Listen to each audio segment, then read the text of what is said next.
From the time we're very little, we're programmed to thrive on other people's opinions. For example, you look so pretty in that dress. Aren't we the handsome boy today? Those things made us feel really good, made us feel loved, made us feel appreciated. Instead of looking for answers inside, we blossomed because of what other people thought of us or not. I think that's the problem with so many of us today. Even though we are adults, we still thrive or base our opinions of ourselves on what other people think. Well, we need to stop that. Period. That really is all there is to it. We need to stop thinking that what other people think of us is more important than what we think of ourselves. Let me put that another way.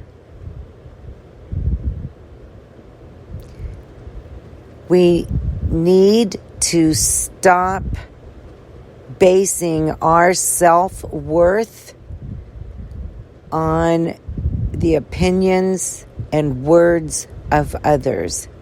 Period. That's how it needs to be. But don't be mad at yourself, because we were brought up like that. It's like it's in our DNA. We're genetically predispositioned to what our parents thought was real, what their parents thought was real, and in our minds, those genes are stronger than they are in our bodies.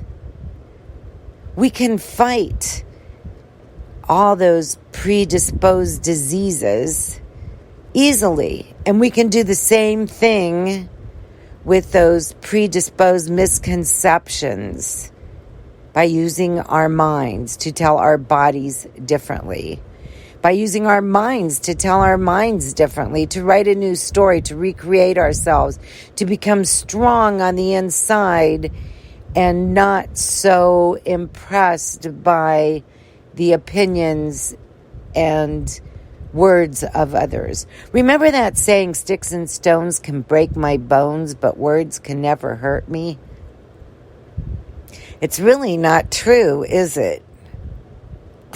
Words hurt us so badly. So oftentimes we are just crushed by what somebody said to us. I remember a while ago, a couple years ago, a friend of mine that's older than me came into my office so upset by what another person, a peer of hers, said to her. She was so mortified by what this woman had said to her.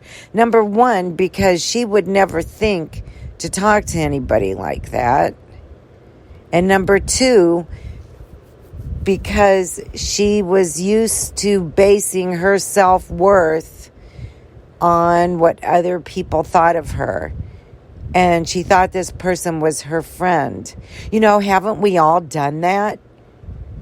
We let somebody else's words and opinions of us just injure us to our very souls. And actions are even worse when somebody acts differently than what we would act toward them, or what we perceive as purposely hurting us, when maybe it's not, maybe it is, but maybe it's not. But we take it so personally and so to heart because we haven't developed that inner strength, that self-awareness that allows us to become impenetrative of the words of others, the opinions of others, the actions of others.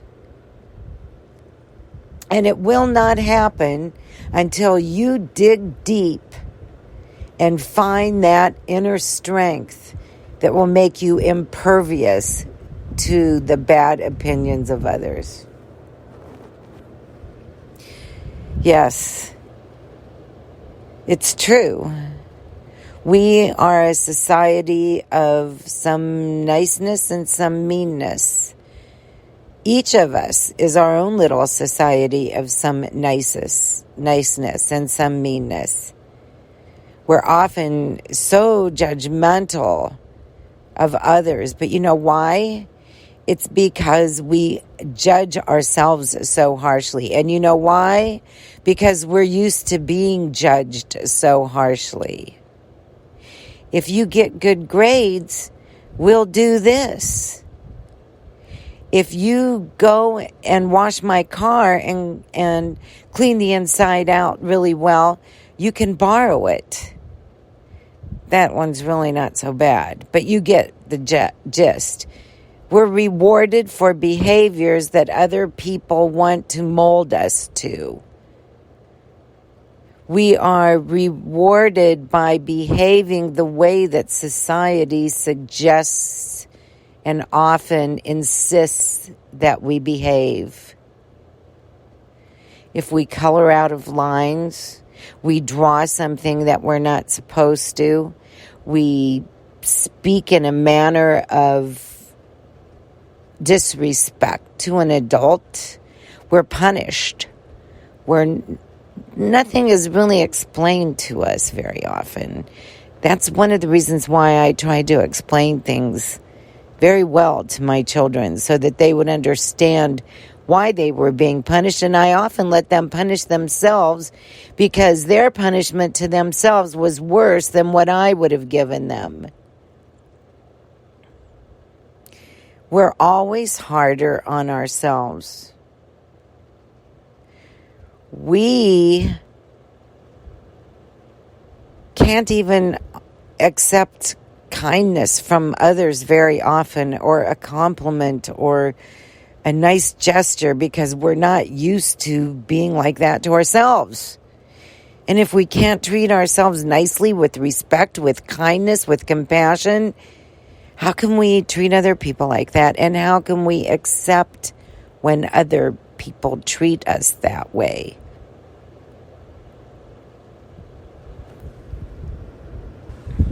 So what's the message here? I think the message is to, number one, start being kinder to yourself, more compassionate, less judgmental. Catch yourself speaking unkindly to yourself and stop it.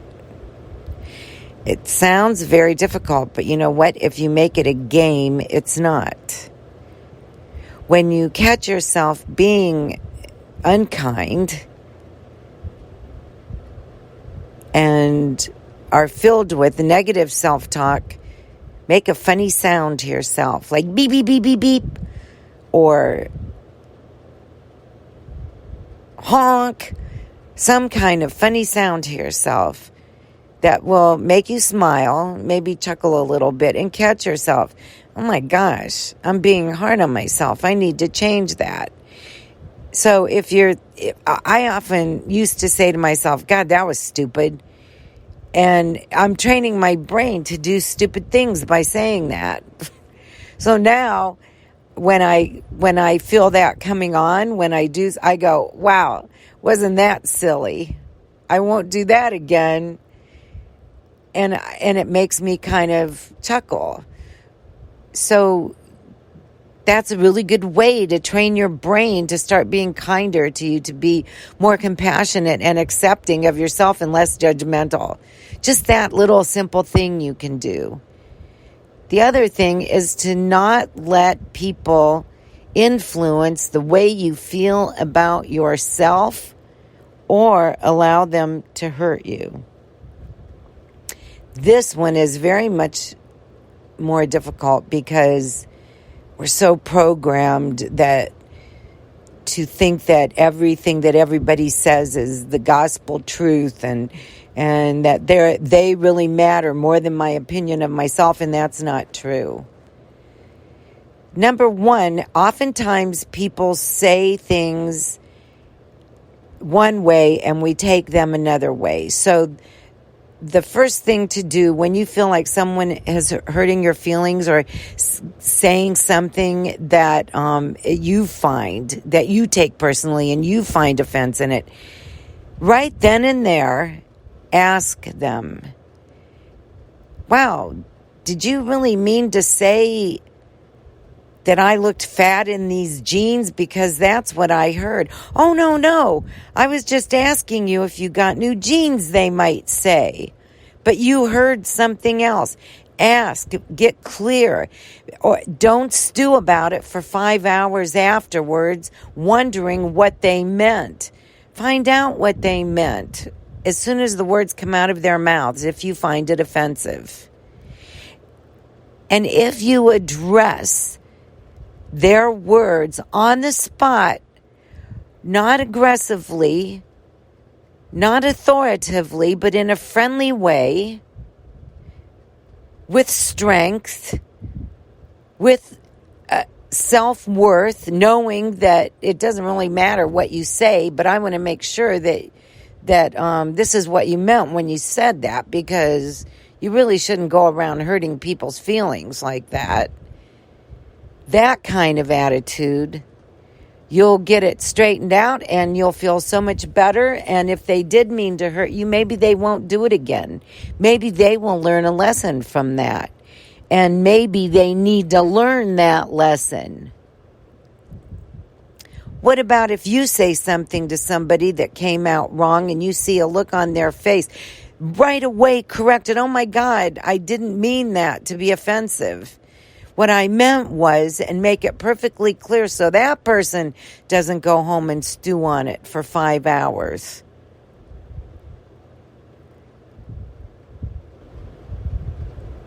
When somebody hurts your feelings with something that they do, not words, but with something that they do, this one is a very difficult thing to get over.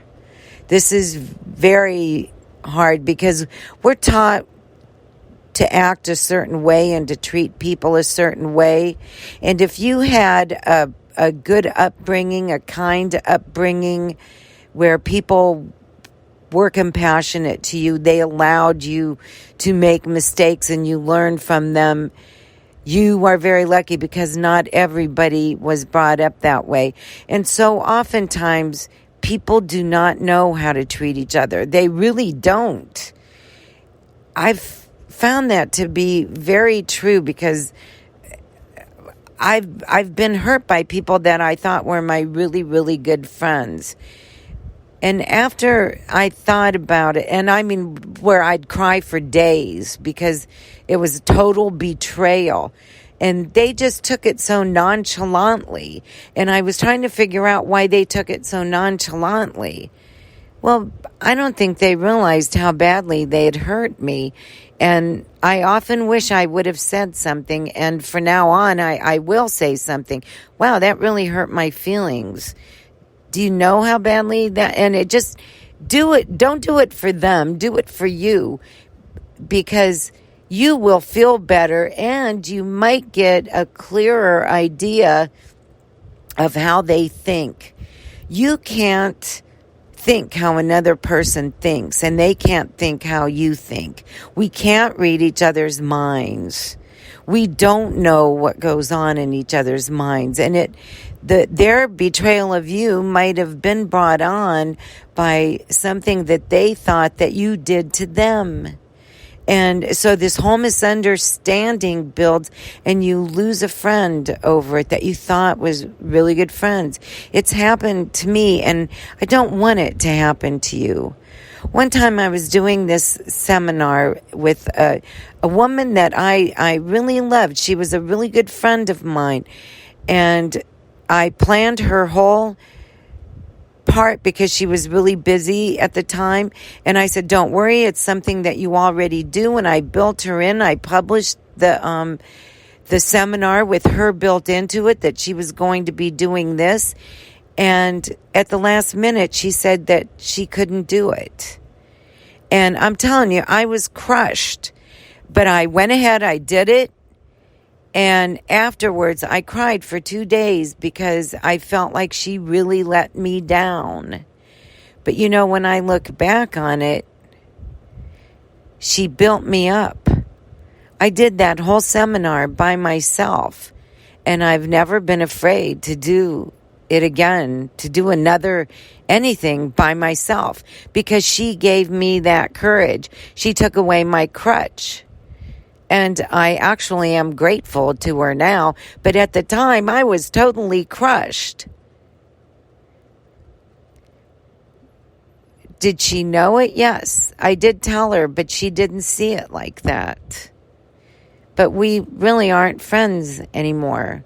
And I think it was because of that misunderstanding. It might have been other things I don't really know, and it doesn't really matter now. But she taught me an important lesson. Which brings us to our third thing. When you are hurt or crushed or disappointed in somebody's words or actions, know that it's not from them, it's from you. And you alone are responsible for the way that you accept another person's words and actions. You can choose to take them the wrong way, or maybe it was the right way, but you can choose to take offense or not. It doesn't really matter what other people think of you. What matters is what you think of yourself. And so I ask you to do some self-exploring, to ask yourself some hard questions, to make sure that your insecurities, your unhappiness, your judgment, your whatever you want to work on is not coming from somebody else, that it's coming from you, and look where it's coming from. There comes a time in all our lives where it doesn't matter how we were brought up. There comes a time in our lives where we have to take the responsibility for who we are and how we take things, what we expect in others, and know that we can't place expectations on anybody else, and that it doesn't matter what anybody else thinks of us. Is it ego that we're dealing with? No, it's heart and soul. Knowing your self-worth comes from so deep inside. It doesn't come from my hair looks good, or I put my makeup on just right today, or wow, I used too much blush. It comes from deep inside, knowing that I'm a good person and that I will serve to my utmost ability, that I am living my purpose, and I don't really care what you think of me. If you don't like me, then you are not my tribe. If I repel you, I am not your tribe. Self-esteem and self-worth can be nurtured and built, but it's not up to anybody else to do it. It's up to you.